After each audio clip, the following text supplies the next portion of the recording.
Here we have the Tradcon, Chris Williamson, and the feminist Louise Perry joining forces to gaslight men for an hour and a half. Now, this is their motivations. Ms. Perry wants a provider. She wants to increase the pool of providers she can choose from. That's what her motivation is. She doesn't care about the men she's talking about. Chris Williamson here, his motivation is beg for women to come back to the gender roles where he's a servant. There's no self-respect. He only cares that he has a woman in his life. He actually likes his servitude. That's his motivation. So you've got to understand the motivation. Now, this is a very long video. So what I'm going to do is start at the most important part to me, where she claims fatherhood became social choice for men in an age of child support enslavement, right? So we'll get to that and we'll go from there. Arguments for celibacy before marriage. This is embarrassing. Problem that you have here in the asymmetric warfare of the sexes is that Thanks for admitting that there's a warfare going on and it's asymmetrical. That's right. It's not really a war. Men aren't fighting. They're getting a beat down. Men who begin to get a little bit of resentment for women, let's say that they've had their heart broken in the past, but that they are within the standard where they can keep having. Yeah, but this isn't just about getting their heart broken, is it? Like when men lose their jobs to a false accusation, or when they get enslaved with child support by the woman who said, I'm going to love you forever, that's not just a broken heart, is it? That's injustice. So men deserve all the resentment they can give. They actually deserve to be outraged. Sex, right? They're not one of the underclass. They're actually someone that can keep on doing it. If they become aware of the fact that girls are trying to play this game of detached, emotionless sex, if they fully become conscious of that, they go, oh, okay, let's see who can win at this game the most, because it's not going to be you. It's going to be me. And they can, you know. So in other words, they're learning that there wasn't any emotional attachment to them in the first place. Well, that's true. And men really do have to evolve to this point if they want to live decent lives at all. You know, this isn't to say, again, on average, this isn't to say that some men don't get attached after the first time they have sex, where they go, some of my friends fall pretty hard. But men are the ones who get attached. That's why divorce is usually initiated by the woman. The man wants to stay, the woman wants to leave. If they can weaponize that, they can do a ton of damage as well. And yeah, I don't know. There's maybe an argument that everybody just needs. So he's saying that men taking up, realizing what women are like, realizing that they don't care about them as people, they might reciprocate. And that's doing damage. Not to me. That's leveling the playing field at best, or at worst, I should say. Needs to not be able to have sex until the age of 25. And then when they do, they're like, look, I'm fully emotionally balanced. I've been through a bunch of breakups. I didn't have sex during the relationship. I kind of know what I like and what I don't like and blah, blah, blah. I don't know. It's just so many of describing there is marriage, Chris. That used to be what it was. You weren't allowed to have sex before you got married, which gave. Yeah, what the reason why is they're making sure that the man is a servant to the woman, that he can't escape. That's why it was that way. Now, do men really want to have that kind of lifestyle? This guy might pretend he wants it, but I wouldn't want it as a man. Which gave, like, men in particular, a massive incentive to get their shit together. Because if you can't... When she says shit together, she means make money to bribe the woman. That's what she means. That's what shit together means. If you can't get married until you've, say, like, achieved certain adult things, like you've got a job, you've got a house, you know, or like you've got... So you've got wealth and assets. That's what maturity means to her, and adult things mean to her. It has nothing to do with the maturity of your mind. And also, she's just admitting that women don't get together with guys because they love them. Right? How much money do you have a cat or a dog, lady? How much money do they make? But they live in your house because you want them there. There's the unconditional love there. Whatever the system is, like a certain amount of money that you can demonstrate your sort of eligibility as a husband. If you have to. So demonstrating your eligibility for husband is, do you have assets? Do you have income? Right. Thank you for admitting that. Get all of your ducks in a row before you can have sex. I mean, you can potentially buy sex, but you can't have it like socially illicit. Then that's a huge incentive to behave yourself and to do pro-social stuff. Whereas if you have So what's pro-social stuff? Right. So it's not pro-social, according to her, if men are just sleeping around with women. And there's not a flow of money from the man to the woman. That's what's going on here. That's what she figures is negative, right? Scenario now where either you're like attractive enough that you can get casual sex without having to do anything really except be like moderately charming, or you can get sex through, or you have access to porn, which like gives you gives some of the same like feedback from your environment as if you were actually having sex. Like, I mean, this will get so much worse with sex robots, where all of a sudden you can like basically bypass all of the effort that you might historically have had to put in order to access sex. You can just buy a sex robot and you can spend your whole life playing video games, never going to. It's the old video games. In other words, for you to play and have enjoyment to your own. This is a negative to this woman. Right. To gym, never showering, never having a job. Okay. What does having easy sex mean that you don't shower? Notice the propaganda here. They think because a guy might get easy access to sex somehow or not have to deal with women, they'll like being dirty, right? And you still get access to this thing that your ancestors like fought tooth and nail to get access to. Even without the sex robots, men are retreating, I think, from the dating market. Terrifying. They're not retreating. The dating market simply isn't there for them. Terrifying rates. There's a quote that Rob Henderson came up with, which is a similar sort of dynamic that we're talking about here. It says, norms were loosened around being an absentee father, so more men took the option, but nobody wants to admit it because it upsets people. Instead, we retreat to discussions of poverty and economics because talking about family and parenting makes people feel weird and judgmental. But you see how this is what I'm talking about, guy. This is the important part. That's why I started here. Absentee fathers.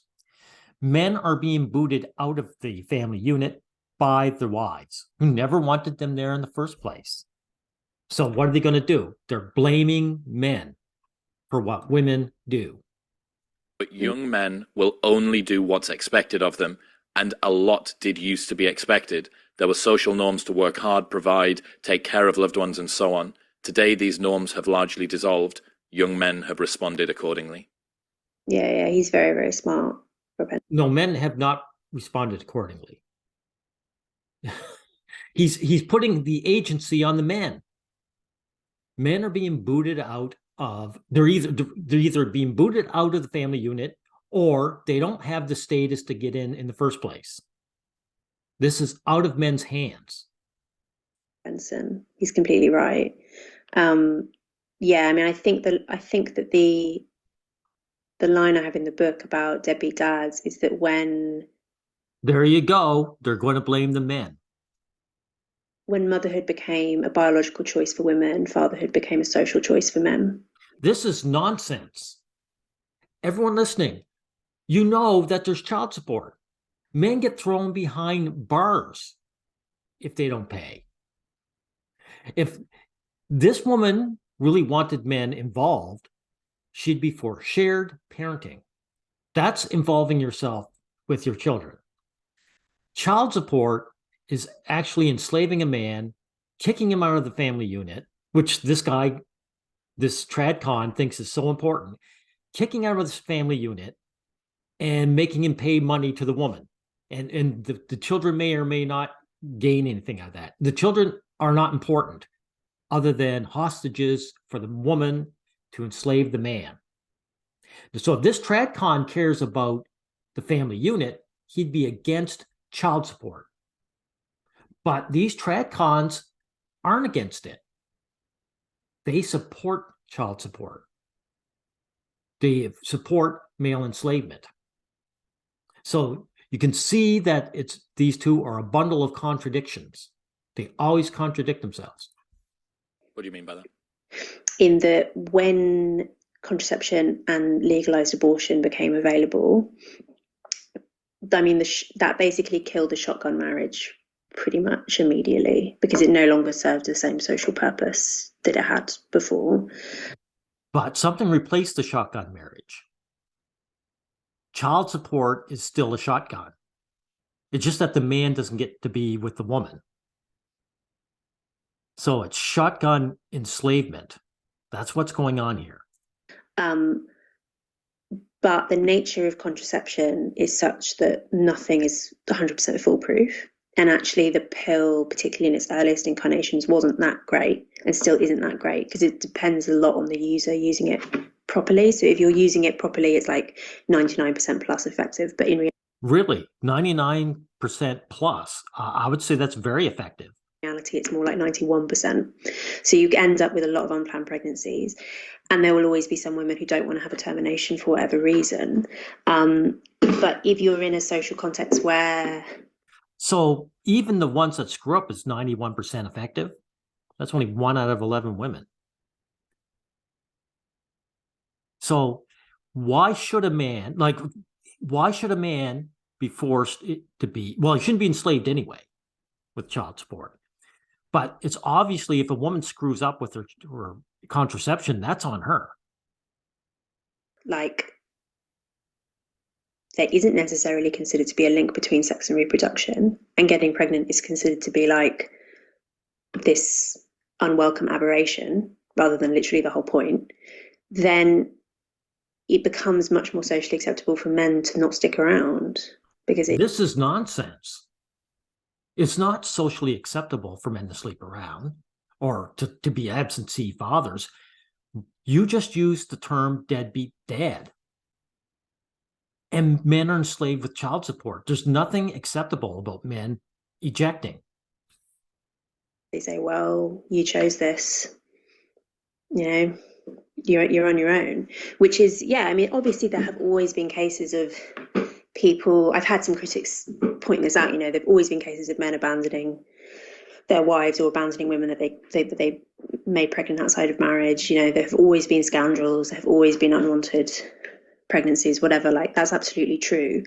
But rates of out of wedlock births now are completely historically unprecedented. Exactly. It has gone up with the contraception pill, not down. This should tell us all a lot, guys, what's going on here. The women have control over whether they get pregnant or not, and now they choose to become pregnant when they want to ensnare a man. Which is kind of weird, because you would think that giving women the technology that enables them to control their fertility would reduce single motherhood, but it's done the opposite. Yeah, it's not weird at all. It's only weird if you're not willing to admit human nature. It's only weird if you're not willing to admit that women do not see men as people, but as objects to be used. Then it makes sense. This makes perfect sense. They get pregnant when they want to. Any woman who gets pregnant now does it on purpose, because they also have abortion. So you see a lot of times a woman will get pregnant, find out the guy can't be ensnared, then she gets an abortion. The child is a completely useful tool to the woman. That's it. That's all the child is. That's all the man is. because humans are complicated creatures. That's what I learned from Mary Harrington, that No, this is not complex. This is very simple. The human nature she's talking about is very simple. It's only complex if you don't want to admit how women see men and children. you introduce the pill, Yeah. single motherhood goes up. Like Yeah. who the fuck could have predicted that? Right? You know, that's 4 Right. degrees of Yeah, it is predictable. Again, if you are willing to admit how women operate. detachment away. You know, it's so interesting, but also kind of tragic. But It's neither interesting nor tragic. It's appalling. It's what people should be expecting, and it's outrageous that men haven't fought against this. Or it's outrageous that men don't even want to admit what's happening. You think this Chris Williamson guy is on your side, guys? He's unwilling to admit what's going on. And he's willing to shack up here with a feminist on a podcast and gaslight you for an hour and a half. but it seems like women, it was a perfect storm, right? You had the decoupling socially, then you had the decoupling biologically, but you haven't had the decoupling emotionally. It's still that fundamentally there will be some women that are able to have sex like a man, and there will No. They are not having sex like men. They're having sex like women. There's always been emotional decoupling. You look, Williamson, you think a woman who says I do forever and ever gets married with a man, then boots him out in a divorce and makes him pay child support. You think she wasn't decoupled emotionally from him from the very beginning? be some men that are able to have sex like a man. But on average, it used to be something that you worked toward for a long time. It used to be the sort of thing. And think about now, I was sent another article by Rob. That says a lot when a man has to work towards having sex with a woman for a long time. If women loved men for themselves, you would need that, would you?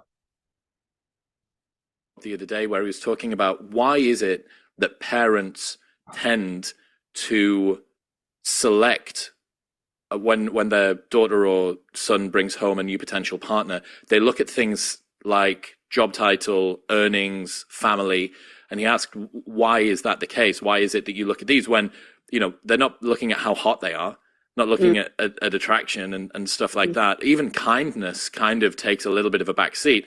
And thank you for admitting that. They don't even care if their daughter's, prospective husband is a good person or a kind person.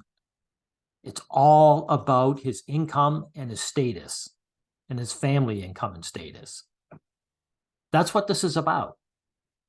It's less falsifiable, basically. The fact is, look, these are the things that are going to be the most likely to become grandchild optimizing algorithms. Now, this pisses me off when they hide behind children. This is not about grandchildren. The parents are hostile to men like every other person. They're thinking strictly about their daughter. We want a provider for this woman so she doesn't have to work for a living. That's what's going on here. Do you have status? Do you have money? Do you have the right family behind you? If you've got those, I'm probably going to have grandchildren. All of the other ones are wishy-washy and kind of to fake in a way. Why is it then that loveless sex isn't empowering?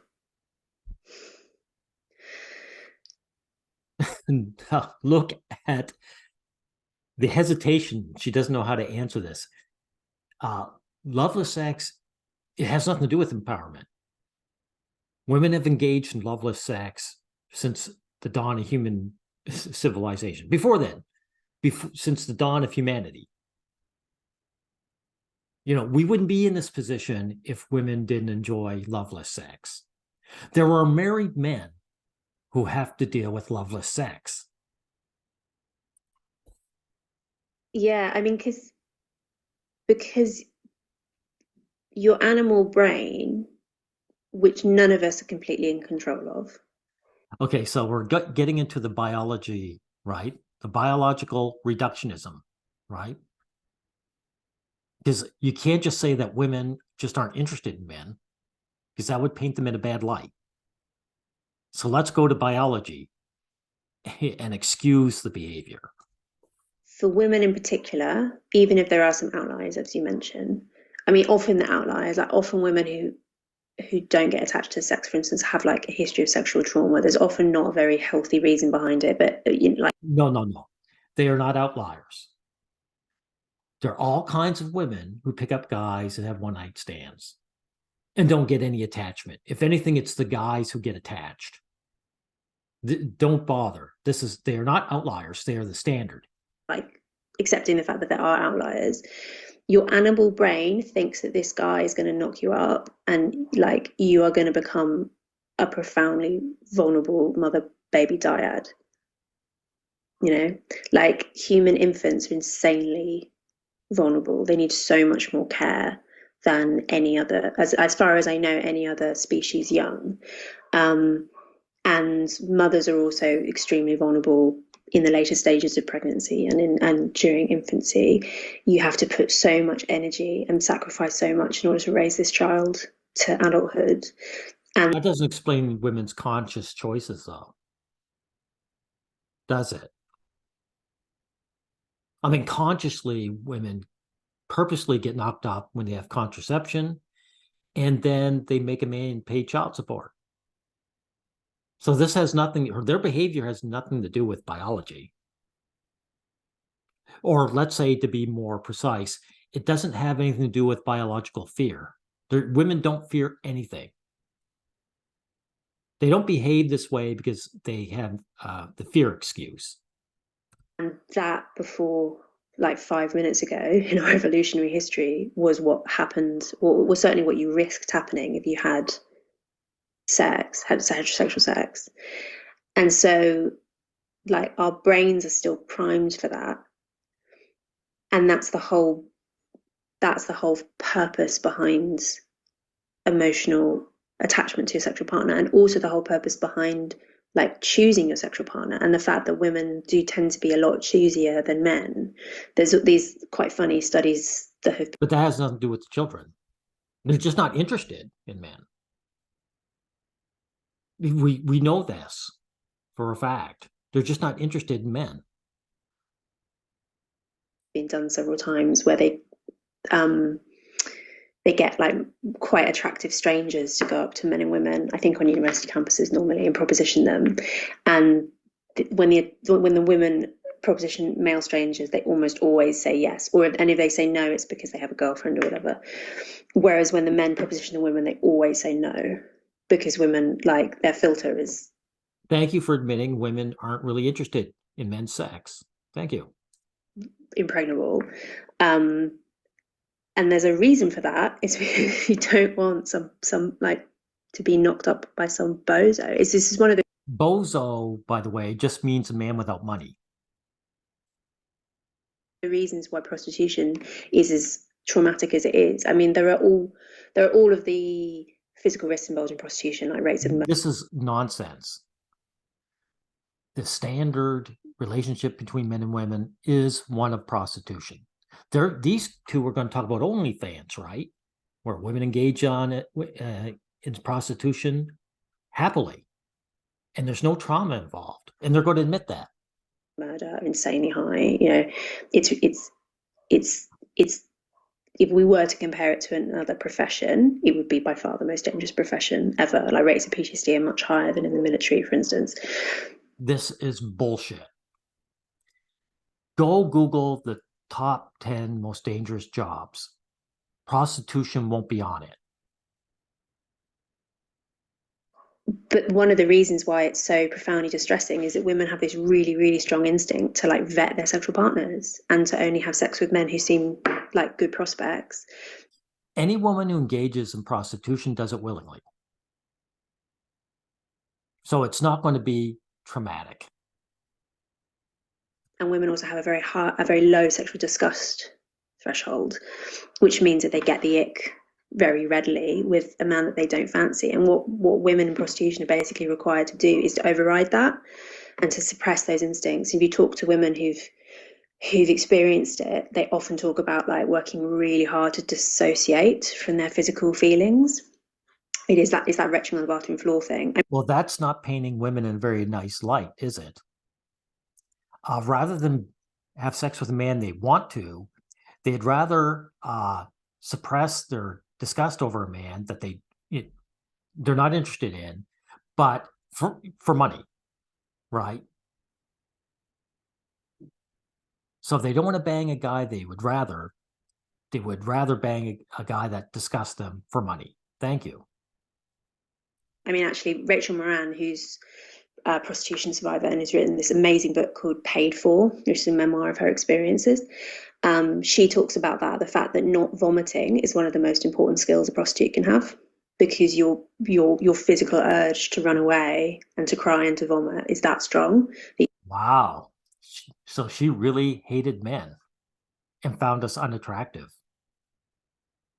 Notice that she didn't say, well, it never happened to me because I got myself a job.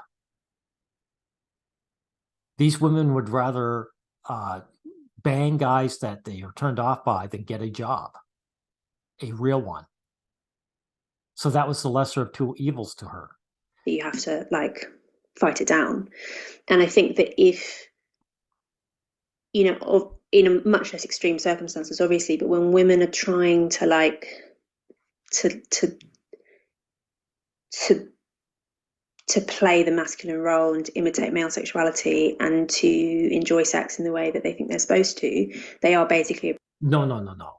They aren't playing the masculine role. This is how women are obliged to suppress their instincts, which isn't at all psychologically healthy.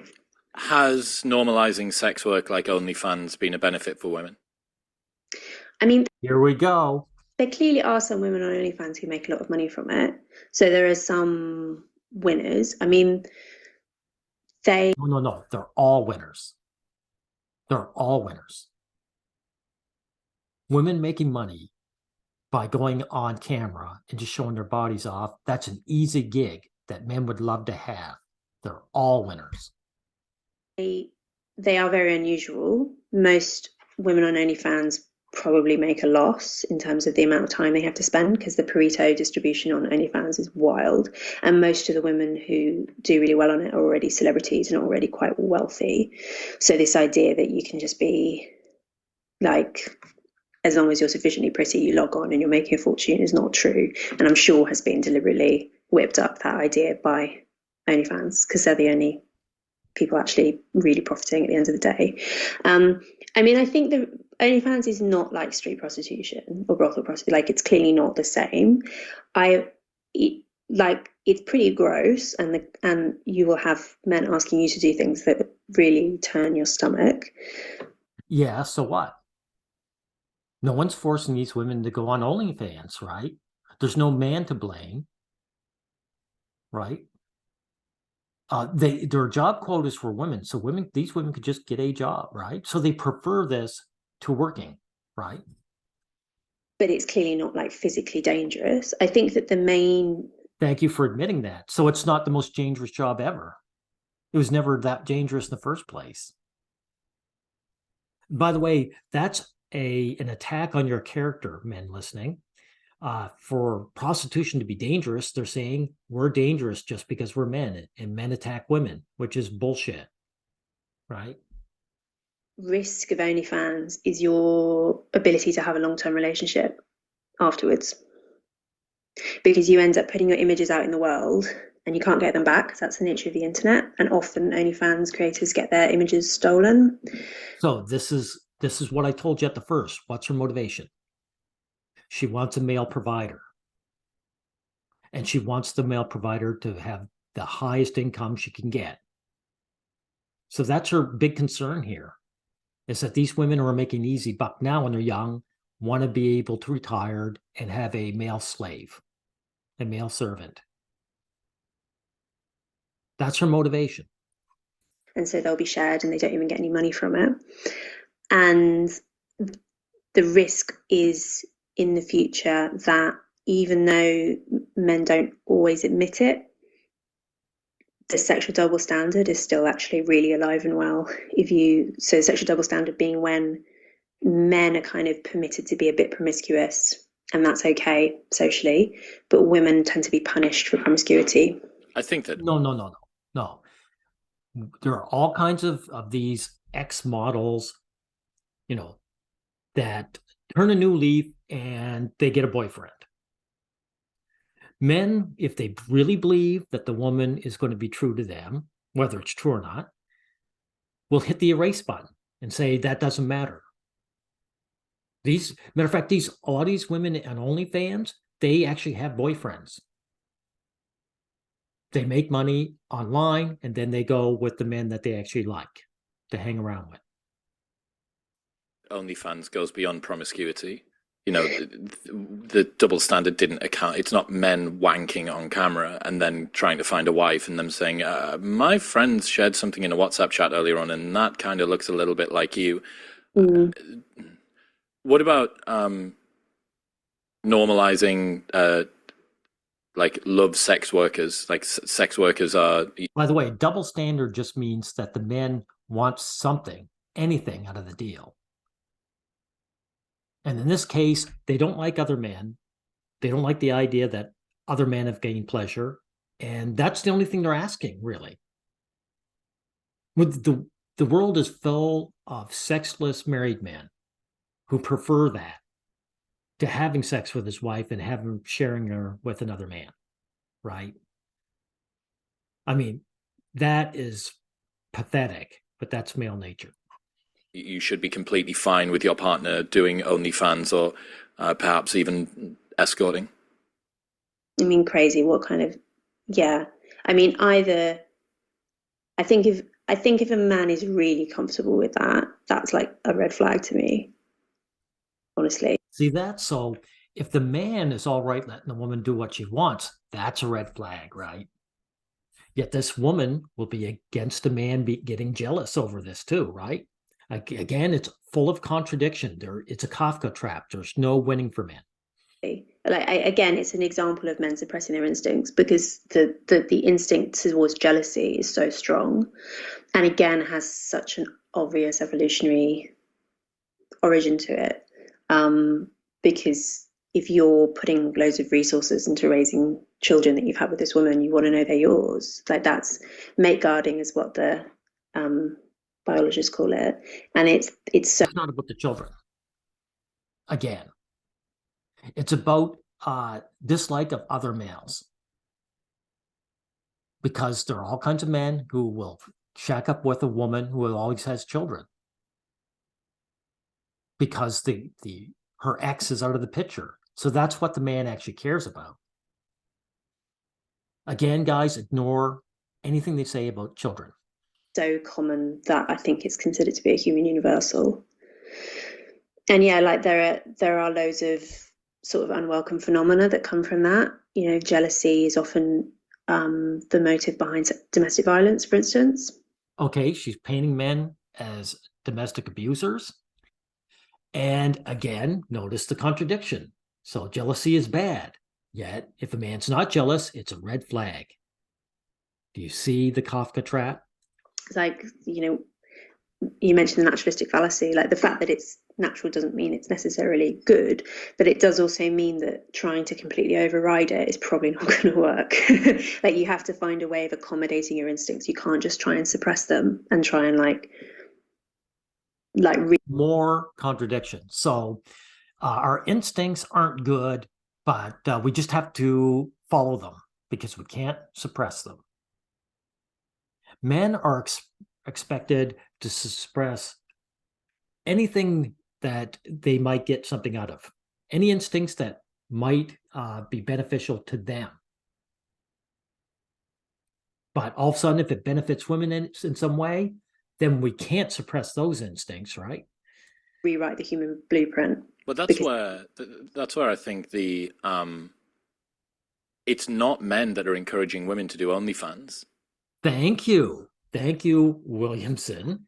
This is the only pushback you'll get from this guy.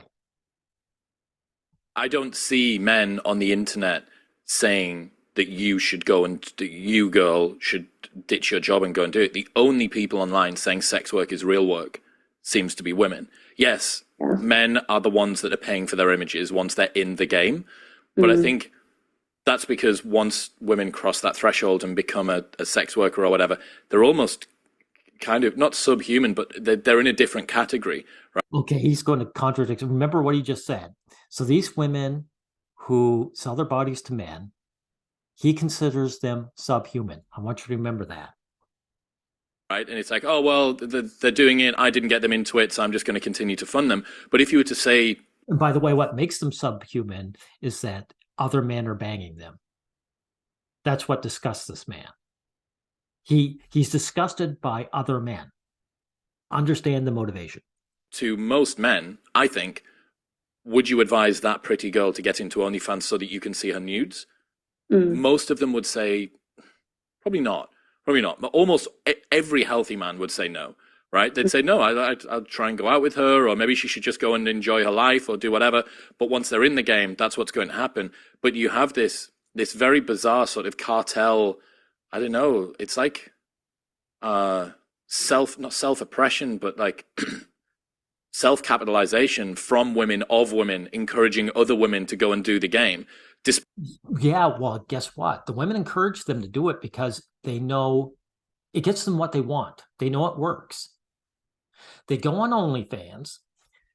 They get a bunch of suckers to give them money, and they make lots of money, and they don't have to deal with these guys. So it's a perfect gate for women. Technology works for women. And that's why they encourage it. They said, look, it works for me. It's going to work for you. Despite the fact that the chances of you making money on OnlyFans is minusculely low when it comes to actually making the tens of thousands of dollars a day, the biggest. Yeah, but this is just it. You don't need to make tens of thousands of dollars a day. Let's say the woman made a mere $200 a day. That's $1,000 a week. I would love to have $1,000 a week. That means she doesn't have to work for a living. And that's only $200 a day. So, dude, why wouldn't women do this? And they obviously are. And for good reason. If it wasn't beneficial, they wouldn't do it. Creators make. And yeah, I mean, even if you were able to have an unbelievably secure OnlyFans that was never able to leak your photos online, you have two choices for the remainder of your life when you get into talking to a new partner. You can either tell them the truth, and regardless of how comfortable that guy is with his sexuality, finding out that his missus, forget body count, even if you've only slept with one other person, but that was something that you did. Yeah, see what I mean? He's disgusted at the idea of another man getting some. You can't like left brain your way out of thinking that is, oh God, well, if she did that in the past, does this mean that she's a risk for promiscuity in the future? Like the cuck radar is so hyper attuned for men, which is why we get more jealous. Or the other one is to lie to him. Cuck radar is interesting phrase. Good coinage game. Because I have used. Again, I want you guys to remember, I'm going to repeat this. There's all kinds of guys who were women, who were supposedly ex-prostitutes that said, no, it doesn't matter. She doesn't do that anymore. And that's good enough for me. I don't write it in the book. Remember, this guy's a beggar. This is what Tradcons do. They beg women to change their behavior when their behavior benefits them. The behavior that they're talking about benefits the women who do it. This guy is offering nothing in exchange. But I've talked about on Twitter, nonce radar, which I think that women have really strongly. I mean, I think men do as well, but I think women in particular have a really strong like. It's. I think it's partly a sexual disgust thing. It's that feeling of like this guy is creepy, and I think that it. I think Creepy just means low status. it's like female intuition, right? And I think it's coming. It's probably partly coming from wanting to protect yourself. It's also partly wanting to protect your children. You've got that like this guy's bad This has nothing to do with children again. news. Yeah, if I'm going to sleep with him, what's he going to do to the kids perhaps down the Yeah. line? Now look at this Tradcon paint men in a bad light. Everyone, we all know that women get together with a decent man. She kicks him out of the family unit. Then she shacks up with the thug. And then the children are in trouble. So the woman does not give a shit about the children. This woman does not give a shit about children. Do you understand that? I got to tell you about this meme that I saw. So Carl Benjamin, Sargon of Akkad, a guy who is really pathetic. Has incredibly conservative views about this stuff, but aligns completely. Yeah, he has really conservative views, but did not Carl Benjamin get together with a woman who already had children from another man? I'm pretty sure. So if I'm wrong, I'm sorry. Someone can correct me. But from what I remember, he shacked up with a woman who had children from another man. So if that's the case, he proved what I just said earlier, 100%.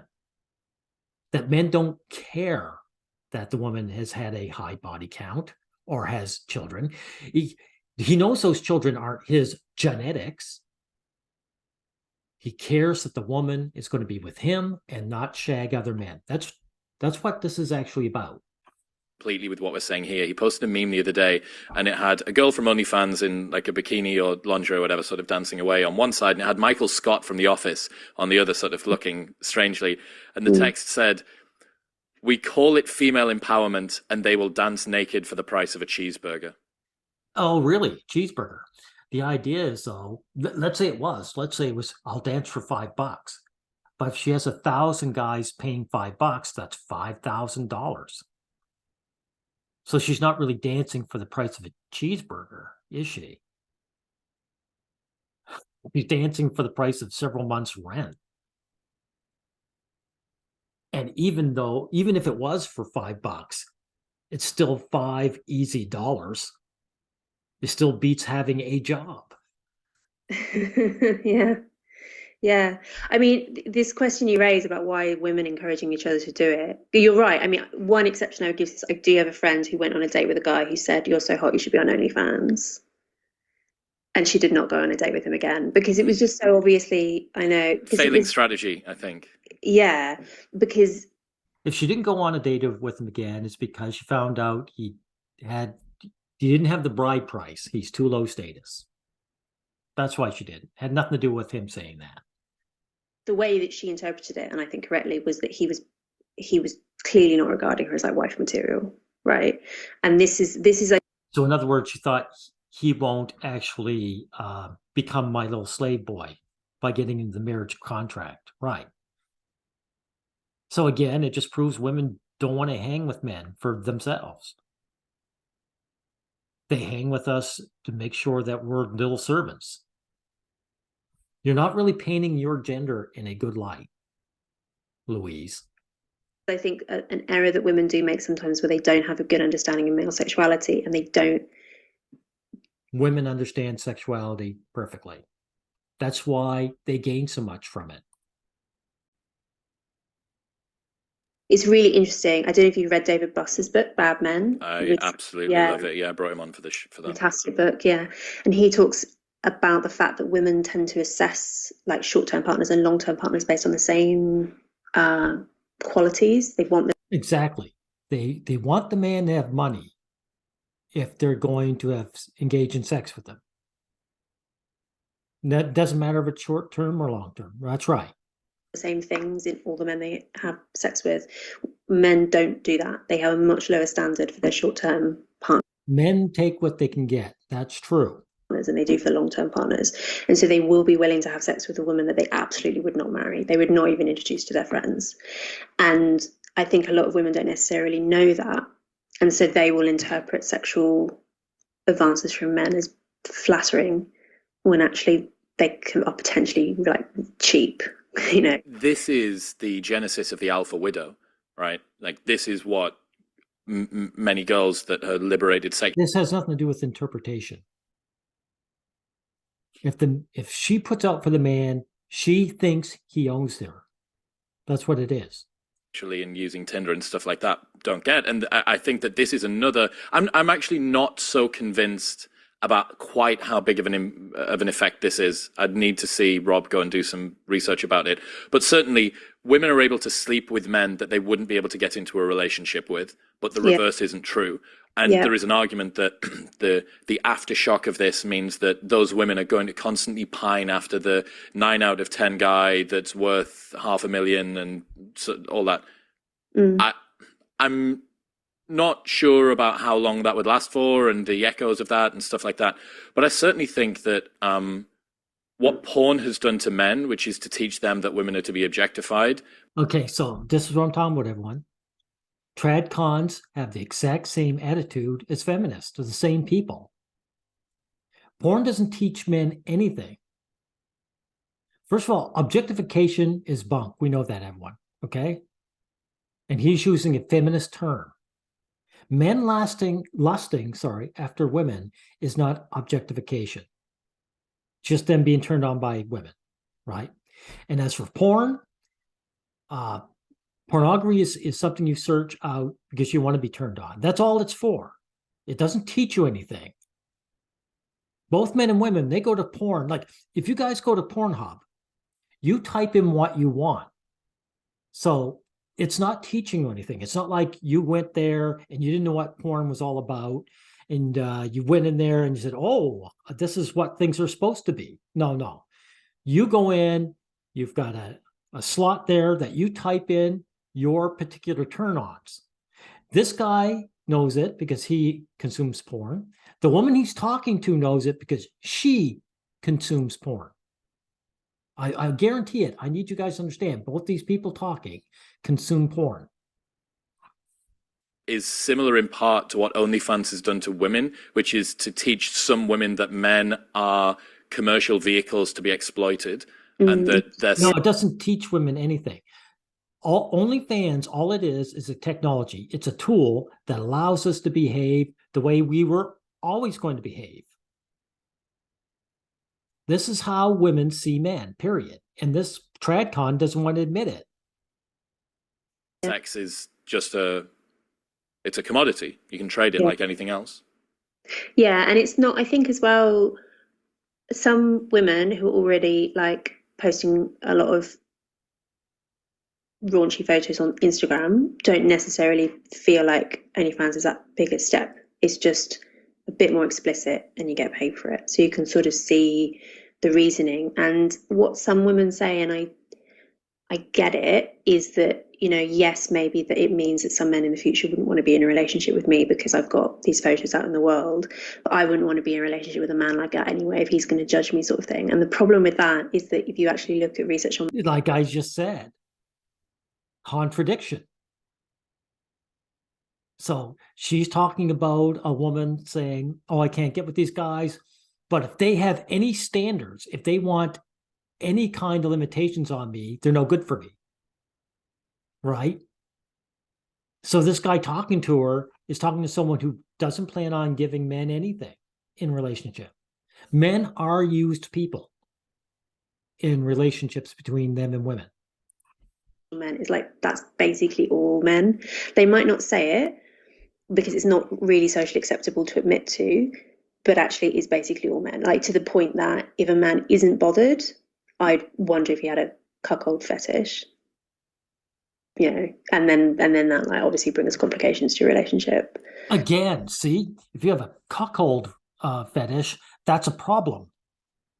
But if you want, if you also don't want a woman who's been around with all kinds of guys, that's also a problem on the guy.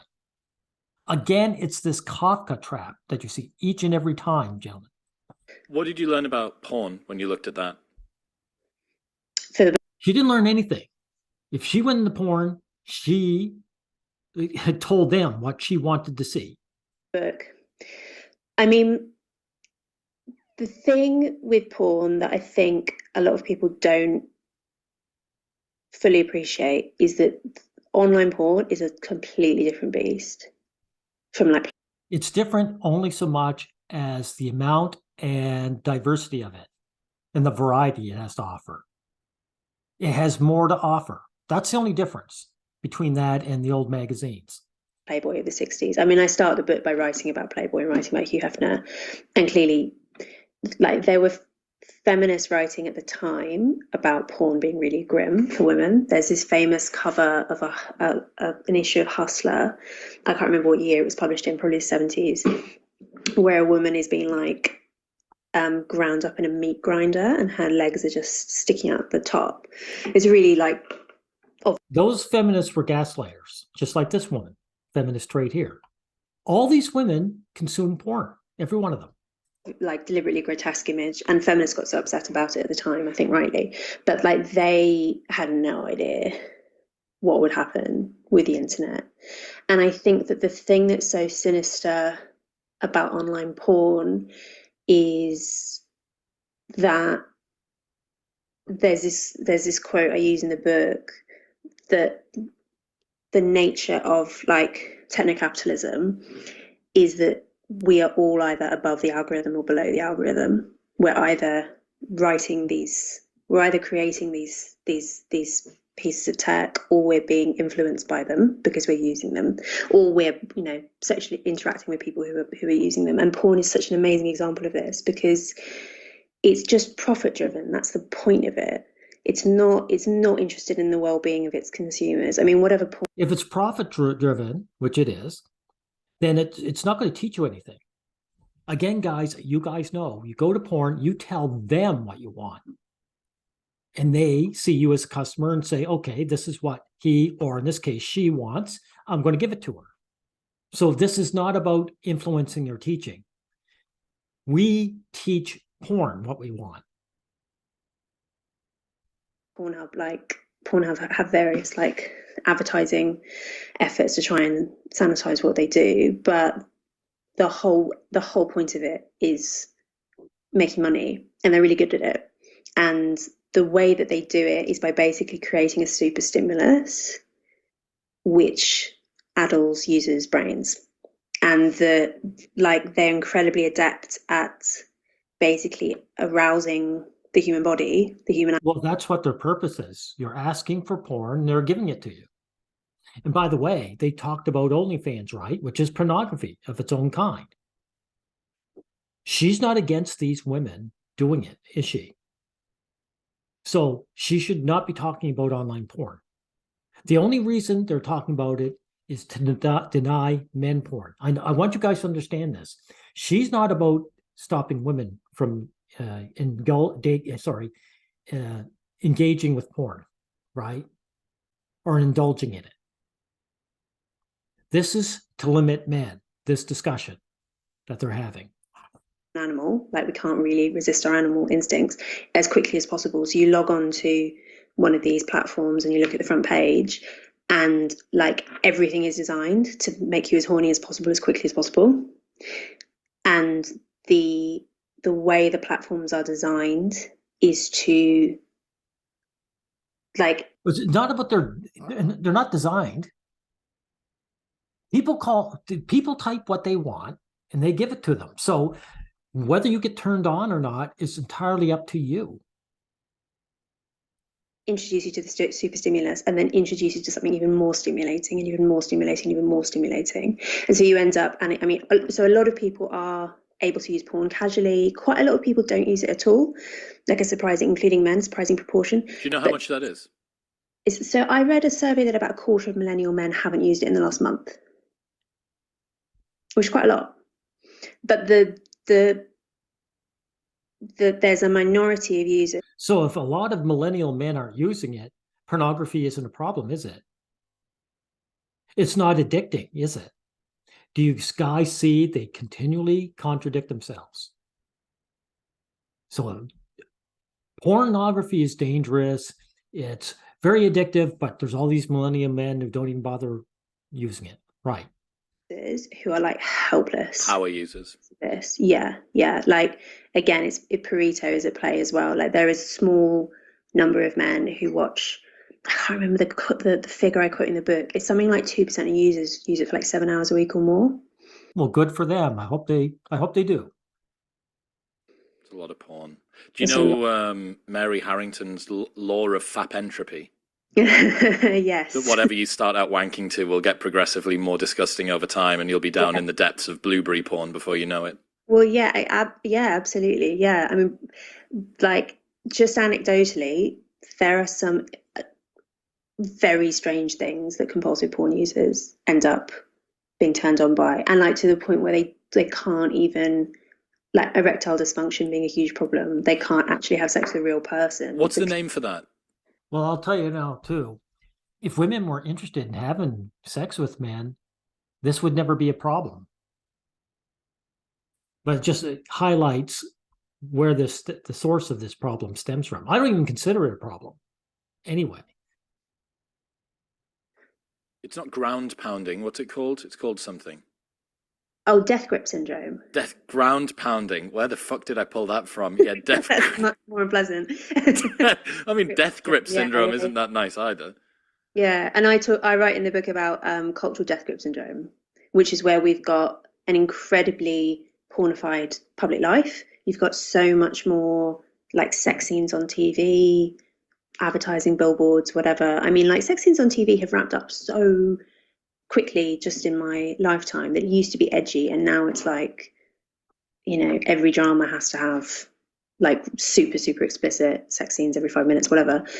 So you've got that on the one hand. Well, I don't think we've ever had this much explicit sex in public life, but then also people aren't actually having sex. You have the sex recession, the sex depression, where you've got, as you were saying, you've got loads of men who are virgins up into their 20s and so on. It's this really... Well, whose fault is this? If people aren't having sex, it's because women aren't having sex. Guys, beware the gender neutral terms. Whenever they use gender neutral terms, they're up to something. If women were interested in having sex with men, men would be having sex. So that's what's going on here. Weird. That's why incel is a man's term. What's the word? It's this really weird contradiction, and it's one that the feminists of the 70s who were so upset about porn didn't foresee, interestingly. Like they were concerned that porn would inspire sexual violence, and like it's complicated. They weren't concerned. That was a lie. Everything feminists say is a lie. Because it probably does a bit, like in some circumstances. So for instance, there you go. She's pushing this propaganda, this hateful propaganda towards men. Who's going to be violent, right? Supposedly. According to her, it's going to be us, right? Choking porn has become so popular and is so mainstream in a way that it wasn't at all 20 years ago. It used to be considered a really niche BDSM thing, and even actually in the BDSM community it was considered a bit risky. Whereas now, like, survey data is crazy for millennials and younger, the proportion of young women who report being choked by their partners. If women are getting choked by their partners, it's because they are asking for it. They're into it. The BDSM and bondage, fetish, it doesn't really get attacked much because women are in on it, at least as much as the man. I'd say more. Sometimes asking for it, and sometimes non-consensually, but it's like just become insanely mainstream really quickly. Okay, like she admitted it. Sometimes asking, sometimes the guys ask and they're willing. So if they're willing, there's nothing to complain about here. Absolutely nothing to complain about. And the only mechanism that I can see for that is porn, that it's inspiring a change in sexual culture. So sometimes, yeah. No, this is bullshit. All porn does is give you options. And then we see the options, and if it turns us on, we go for it. So these women were always had the potential to be into rough sex. Women love the rough sex.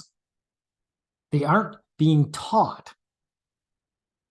This is what you are. It's inspiring more aggressive behavior from its users. But equally, actually, sometimes it's like basically neutering users. Like they become actually incapable of having sex with a real person, and even become incapable of being aroused by just normal porn, because they go down the rabbit hole. Law of So FAP entropy insanely. continues to Yeah, provide. yeah. What do most modern feminists think about porn now then? Do they think that it's liberating women and They think the exact same as the old time feminist. It's all a hate movement. They're all the same. This woman doesn't think any different from the women 40 years ago. I need to keep hammering this home. allowing them to earn, and sex work is real work? It's complicated because I think that most liberal feminists and sex positive feminists would definitely think that there's nothing like inherently bad about porn, and would absolutely defend the right of women to produce it and so on. But I think that See, that she just admitted something. They don't have a problem with women producing it or engaging in it. So where's the problem lie? It's men enjoying it. And this woman is the exact same way. They're not against pornography. They're against male contentment. If men weren't interested in porn, there'd be something else they'd go after. They'd go after whatever interested. She mentioned video games, right? Same old, same old. that there's increasingly a view that actually it's not great. I did a debate at the Oxford Union earlier this year, and the proposition was something like this: house welcomes a new porn. It was mostly about OnlyFans, but it ended up being about porn in general. And I thought I'd be slaughtered because I thought that the students were going to be so sex positive and so anti everything I had to say. And actually I won, surprisingly. I had some. It doesn't surprise me at all. This woman shows up and bashes men, bashes their likes in porn. They're in universities, they're going to be all for that. Because universities are full of man haters. Some quite aggressive questions from the floor, but actually at the end, our side won. Why do you think that was? Because I think actually this generation, I mean, these 18-year-olds, right? So or a bit older, they're the generation who had porn like on their private computers, on their phones, from adolescence onwards. I mean, I'm 30, so I didn't actually have my own smartphone or whatever until teens and above, but these are the kids who had it from like adolescence and would expect to be exposed to porn really young, and it was really formative in their sexuality. And I think that it's hard not to recognize the downsides of that. The thing that I see online, there are no downsides to it. None. I don't see it. When she says downside, she means guys are getting enjoyment without chasing. They're giving up the status chase, some of them. That's her issue. Men aren't working constantly. That's what it is. I don't know a single guy that is pro-porn. Guys are either neutral porn or anti-porn. Like, I'm pro-porn.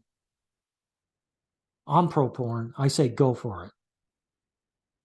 the ones that are anti-porn are vehement about it. Do they tend to be anti-porn from like the ethical women stuff, or because of the effect on them? It's not from the effect. So the women's stuff is ethical, but whatever the alternative is, if it's only for their own personal gain or whatever, then it's not ethical, is it?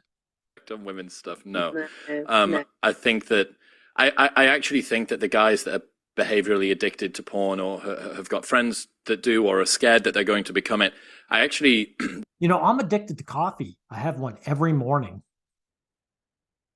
Right. So I mean, it all depends what you think of as addiction, right? think in part that they see the women that are a part of the porn machine as part of the oppressor. I think that they think that they are creating the content which is causing me to have to fap 3 or 4 times a day and feel disgusted with myself, or waste time, or have this sort of supernormal stimuli problem of not being able to get it up. And Well, that's your issue, pal. What do you mean waste time? In other words, don't it's getting in the way of this chasing status. Men who are worried about fapping, they're insecure about their status. They say, I could be working. They never mention what it really is. They don't go into details. This is a good looking guy. He shouldn't even be here. Right? But what it is that he's concerned. He's probably has a girlfriend, I suspect, but he's worried about status. How do I keep this woman bribed into my life? Right. And self-loathing, that's on you, pal. I have no self-loathing over that. That's men's biggest problem is the self-loathing. Yeah, I mean, it's another one of those things where everybody's losing, you know? Bullshit. Women are not losing at all. Those women on OnlyFans selling their bodies are not losing anything. They're making an easy buck. They're paying their rent, and they probably have boyfriends in addition. They're living their lives on easy mode. Women have never had it better. So again, there's this false equivalency. This is more begging. This guy's a beggar.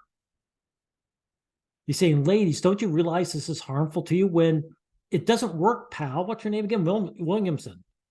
Chris, it doesn't work because women know they don't suffer from this. They only gain. So you can't convince them. Maybe a woman like this will come along and give you lip service and tell you what you want to hear. But in the end, it's not going to change anything for you.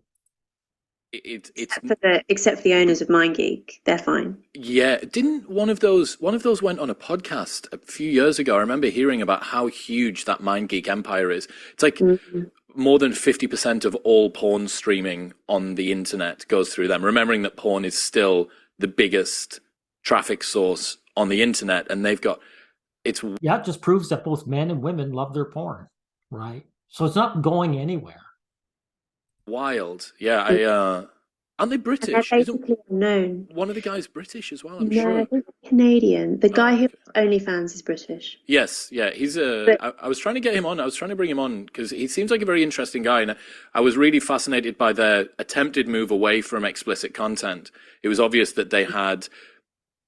I don't think that came from altruistic means. I think that came from probably investor problems and shit to do with banks. So Chelsea Ferguson, if you know her, she owns admireme.vip, which is another version of OnlyFans. She was on OnlyFans. She found out that it was a problem. She's a friend. I've been friends with her for a very long time. She's got a huge private Snapchat. She's been a stripper for a long time in Newcastle. And she was telling me that she had to go to Germany. Germany was the only place that she could. So you're friends with this stripper, right? Okay, so you have no problem with her being a stripper. What your problem is that the idea of some guy might be banging her. You don't like other men. This guy, by the way, if she decided, I don't want to be a stripper anymore, I like you, would you date me? He'd date her. Could get a bank that would process payments when they found out what she was doing. So the back end of stuff, I think that was the story about OnlyFans wasn't that they were trying to clean up the image. It's that they were probably having investor problems and operational shit on the back end. Well, that makes sense because it's not like you're going to have a clean image as a porn site because you're a porn site. Yeah, interesting. Because that was one of my memory of the timeline is that big New York Times piece about Pornhub and MindGeek came out, and Visa in particular, possibly some other companies I can't remember, got cold feet and thinking that they were inadvertently funding child rape images. And so I guess that this is more attack on men, child rape images, right? Pornhub would never do that because they're so lucrative. Their business is so lucrative. He just said online porn is booming. They would never put themselves in that kind of danger. So this is only propaganda to smear porn for men.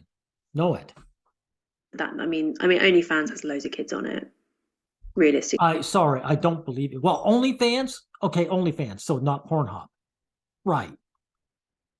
And I know that they say that they try to make sure that it's only adults, but they can't realistically do that. There are loads of stories anecdotally of girls, 14, 15-year-old girls or whatever, putting their images up there. It is inevitable on any of these platforms. Hey, thanks for admitting it. Thank you for admitting that girls who are 14, 15 are part of the cell. They get on OnlyFans and realize they can make a buck. Right. Can't really protect against. So it kind of kills this idea of sex trafficking, doesn't it? And this is something I wanted to get to, guys. The sex trafficking slur is bullshit too.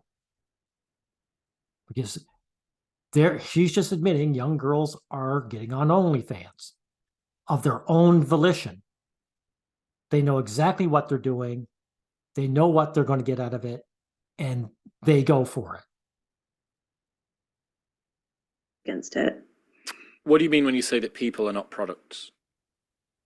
So that's the when I mentioned at the beginning that I had that big Twitter storm about my chapter titles, and that was kind of the most, all these like left-wing sex positive people absolutely outraged at me saying that people aren't products. I mean, it comes back to the sexual disenchantment point. See how she tries to say, I'm not left-wing. She's conservative. And this is important. Men's issues are not left-right issues. Here, this conservative feminist is just as hateful and vile to men as the left-wing feminist. They have nothing to do with the left and right dichotomy at all. They'll go to either case. As the boys say, they're social chameleons. This woman is a social chameleon.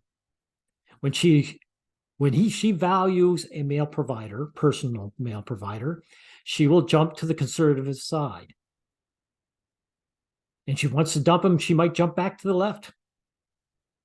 But either way, she's bad news for men. That if you really think that sex is meaningless, it's just like making coffee, blah, blah, blah, that people can just like sell sexual access to themselves like they'd sell any other kind of service or any other kind of product, like it's internally consistent. And it's the sort of the phrase that I use in that chapter is that it's the logic of the punter. I mean, that's what punters think, that they don't really see prostituted women as being properly human.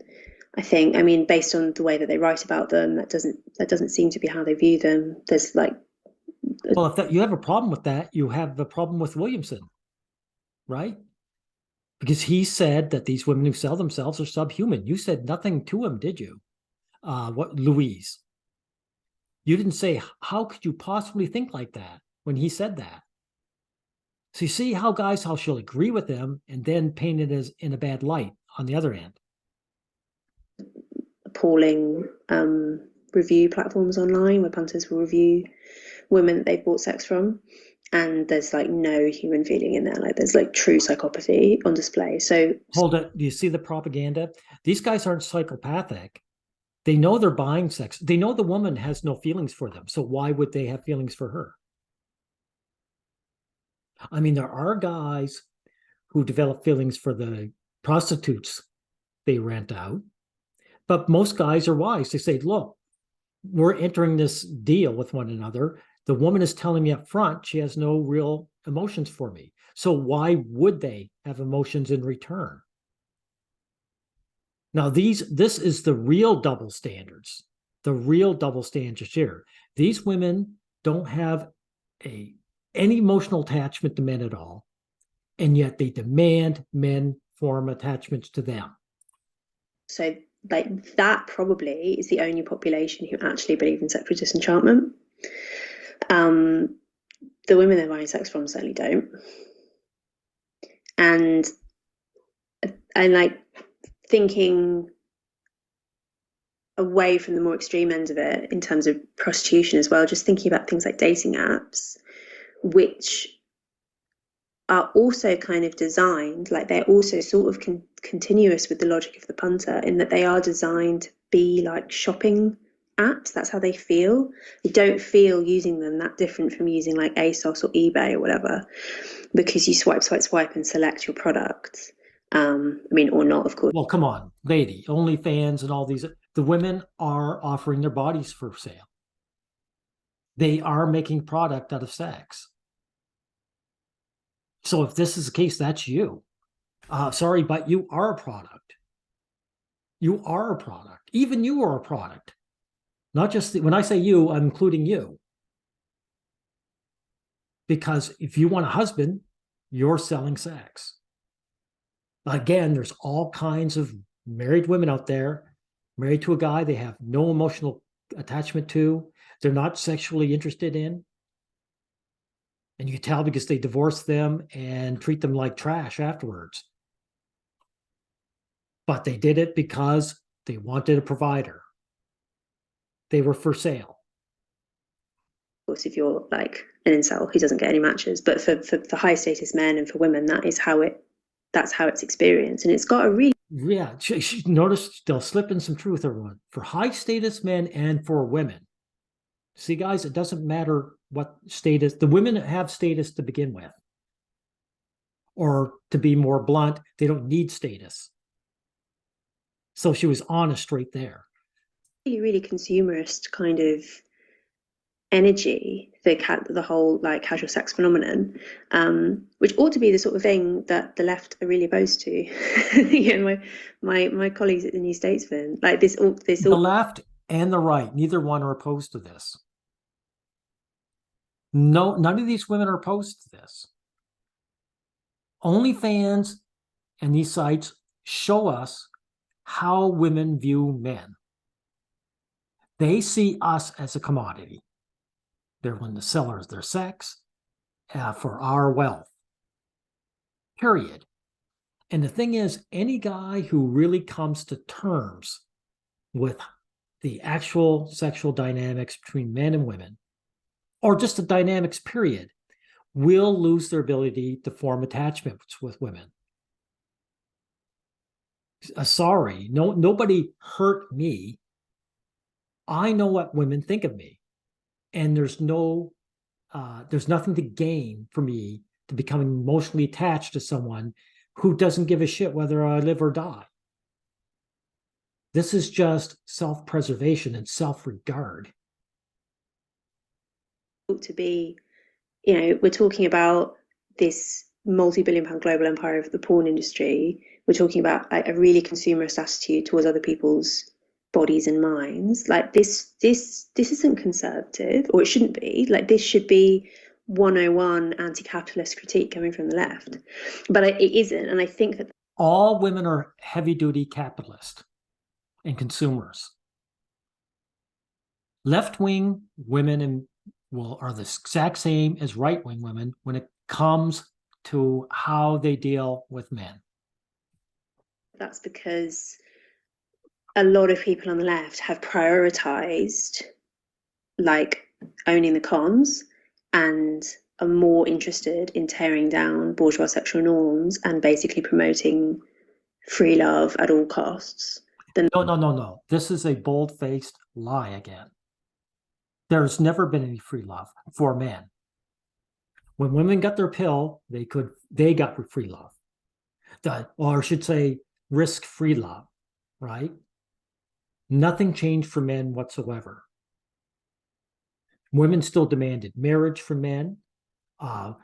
Women still divorced men. Women still got alimony, and women still get child support. There was never any free love for men. And they are in thinking about where this has actually led us to. And I think where do the incels come from if love is free now? So free love came out in the 60s, 1960s, and 60 years later, there are male incels, right? The last 60, 70 years, post-sexual revolution period has been a big experiment in what happens if you disconnect sex from reproduction and you basically discard all of the like quite finely tuned norms that used to exist basically to keep young, horny people away from each other. I mean, the way that... Is this woman going to give up her contraception? Is she against marriage? Is she against any of the stuff that men get used and women sell their sex appeal to? No, she's not. So, I mean, come on, guys. These two do not offer solutions, right?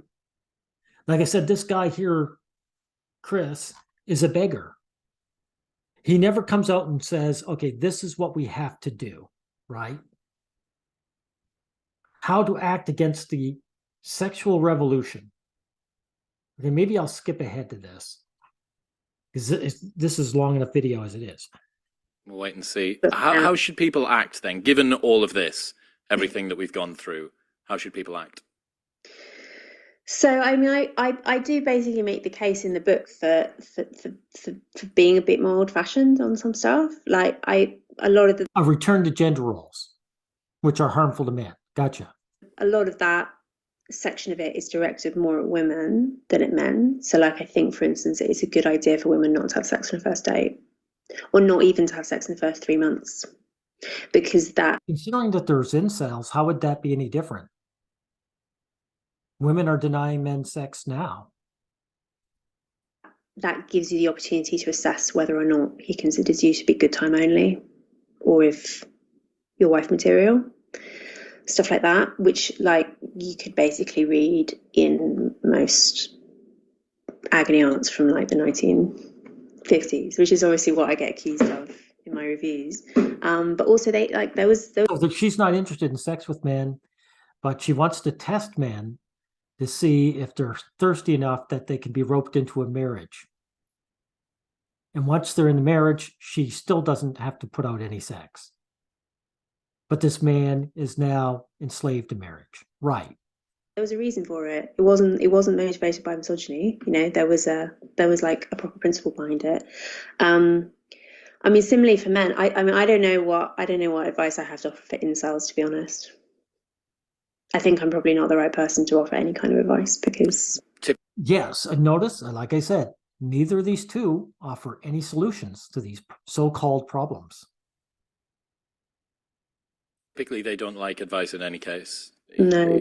From like a fish teaching a fisherman how to fish type thing. And yeah. It goes down badly. I had Nama Cates on a couple of months ago, maybe 6 months ago, and she's done tons of work, tons of research, like first-hand research into it. A lot of people were unhappy about the fact that she wasn't someone that could understand their plight. So for women understand men's plight perfectly. They just don't give a shit. They either don't give a shit or they actually want it this way. They actually enjoy the pain of men. Don't have sex on the first day. Not having sex for 3 months. So there's an interesting insight I learned from Jeffrey Miller, evolutionary psychologist. So his book Mate that he wrote with Tucker Max, which should have been so much bigger than it was. It's such a shame that it didn't do like mental numbers because it's great. He explained about how slut shaming is a sort of game theoretic enforcement mechanism to ensure that the price of sex doesn't descend lower than women want it to. Which thank you for admitting that. Exactly. So there is no free love, as usual, right? There can't be free love for men because women aren't interested in us as love. They don't get together with us because they love us. Exactly. This guy, Chris, is admitting it right here. Which is why most women are the enforcers of slut shaming, not men. Men actually have an incentive for slut shaming to go away. But one of the problems that you have here is... Now he's contradicting himself. So he admits that it'd be great if women put out to men. Yet he also finds women who do subhuman. See? You can kind of see ease of sex or speed towards being accepting of having sex with a potential new partner as kind of being a price, right? And as you start to extend that out, the price that the man has to pay continues to go up and up and up.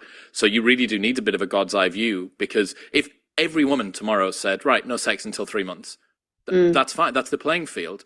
He's right about that. Guys do whatever it takes. He's right about that. Maybe you would have more men that would sort of duck out of the... Which includes, by the way, these guys, these women who come with children from other men, men would gear up with them. He just admitted if they're willing to wait, 3 months, right? If every woman said that, and every woman said, if you want to be with me, you got to accept my children from another man, he would do that too. Dating game, but over time they would acclimatize, right? Because we acclimatized to no sex before marriage. That was there. So yeah, I think, okay, so what else? What else can people do? I mean, so on that point about strike breakers, basically, really, for everyone else. I think that one of the things I hope comes from the book is that a lot of young women in particular, because they've not yet learned through life experience, are phenomenally ignorant about the reality of male sexuality and the reality of sexual difference. And so don't realise, for instance, some of what we've spoken about, the fact that the sexual double standard is alive and well, and a lot of men, the double standard for men, can have emotional sex in a way that women can't, and all of this. And so that's a bold-faced lie. That's a bold-faced lie. She's smearing men there. So her answer to this is basically teaching women to turn off sex for men and use men. She's saying, you want a male partner, you want the highest one, that you want them working to make as much money before you accept them. And you aren't interested in them as a human being. This is her solution. And of course, it's a very long-winded way of saying it. And of course, this guy here, Chris, he's a beggar. He has this woman on, but he's a complete mess.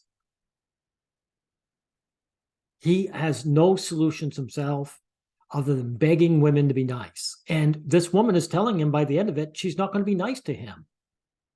She's telling women not to, to just use men.